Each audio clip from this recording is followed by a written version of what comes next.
Hello guys, welcome back to my channel. Today we will discuss management net exam question paper. Let's start. Question number 1. Which is the factor of pricing decisions?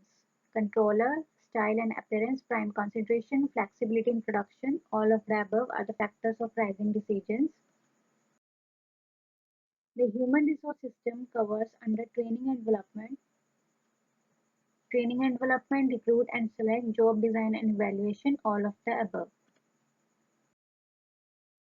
Approaches to determine the training needs recommended by McGee and Thayer. Number 1 is organizational analysis. It includes detailed analysis of the structure, objectives, environment, strategies, and resources to determine the needs of the organization. Another one is task analysis. It includes detailed examination of operations, duties, responsibilities, kind and type of job. Another one is person analysis, focus on individuals' abilities, performance, knowledge, and skills in order to determine who needs training. In finding equilibrium position of a profit maximizing firm, which technique is most convenient? Answer is marginal revenue and marginal cost technique. Valuation approaches. It is divided into three categories. Number 1 is market approach.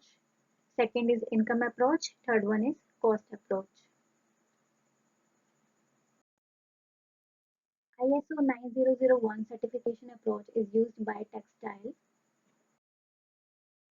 Formula to calculate GNP: C plus I plus G plus X minus M plus net factor income earned from abroad. C consumption, I investment, G government expenditure, X minus M is equal to net exports. SPT in production means shortest processing time. The optimal output decision is most consistent with managerial objectives. What are visual perceptual skills? Visual perceptual skills are the brain's ability to make sense of what the eye see. It is important for everyday activities such as dressing, eating, writing, and playing. There are 7 different categories for visual perceptual skills. Number 1 is visual spatial relations. Visual spatial relations is the ability to determine one form or part of a form that is turned in a different direction than the others. This is why some of our children have such a hard time recognizing B and D or P and Q.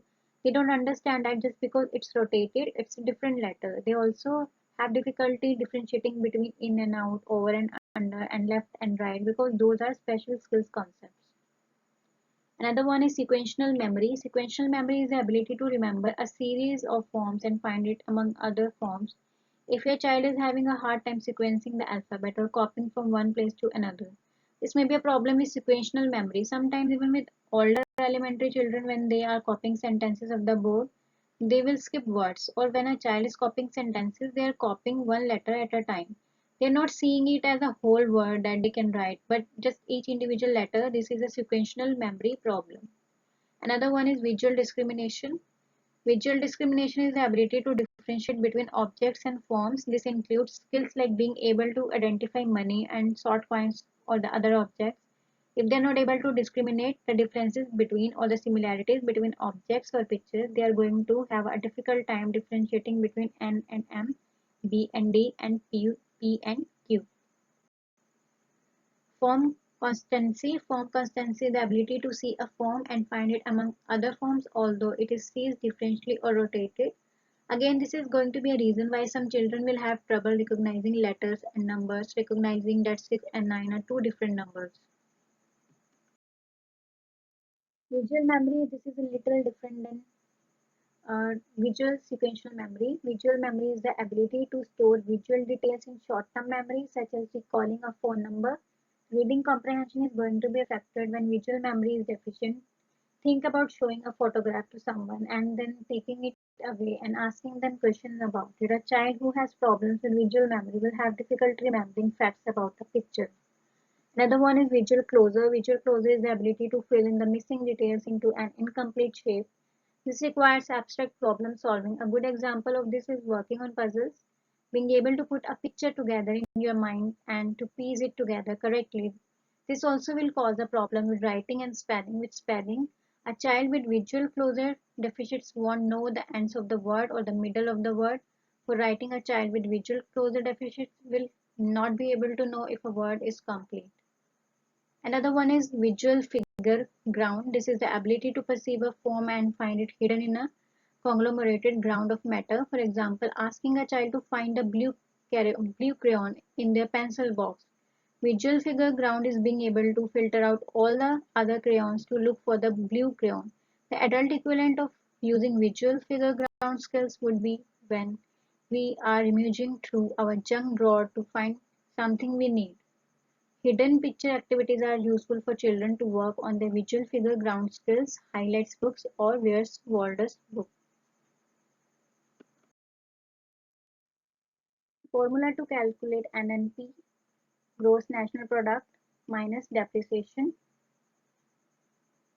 NNP is measure of how much a country can consume in a given period. Direct regulation of business has the potential to yield in economic benefits to the society when there are no good substitutes for a product. Which of the following is scheduling method? All of these are scheduling methods. Financial management is a part of business management. Under perfect market and in case of the decreasing marginal cost, the firm's equilibrium with respect to level of production cannot be achieved. The total utility is maximum when MU is 0, marginal utility is 0, total utility is maximum. Relation between total utility and marginal utility. Units of Apple 0, 1, 2, 3, 4, 5, 6, 7. Total utility 0, 20, 35, 45, 50, 50, 45, 35. MU in unit 0. So 20 minus 0 is equal to 20. 35 minus 20 is equal to 15. 45 minus 30 is equal to 10. 50 minus 45 is equal to 5. 50 minus 50 is equal to 0. 45 minus 50 is equal to minus 5. 35 minus 45 is equal to minus 10. So we get MU by differentiating TU. If we deduct TU n from TU n minus 1, we get MU. So here when MU is 0, TU is 50, which is maximum. So on 0, when marginal utility is 0, total utility is maximum. Working capital can be used for the purchase of raw material. If the factor prices and factor quantities move in the same direction, we have an increasing cost industry. Short-run cost curves are influenced by law of variable proportions. When the average product is its maximum, the equality can be reached between the marginal product and average product. What is contributing to organizations taking a look at employee groups that had previously been overlooked, ignored, or shut out? This is due to economic pressure. If monopolies is producing under decreasing cost conditions, increase in demand is beneficial to the society because cost of production falls and hence price, which is a function of treasurer, management of pension, management of credit, and management of cash, all of the above. The present value of all inflows are accumulated in order of time. Productivity is a relationship between input used and output produces, in which card the details of inspection are noted. Inspection card. Network topology is the process of transporting the data from one location to the other. Development of decision skill, basket training method.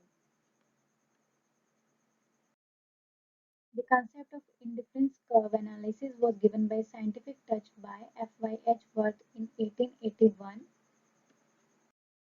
which is not a centralized communication network system, circle network. The firing part of TU curve shows negative marginal utility.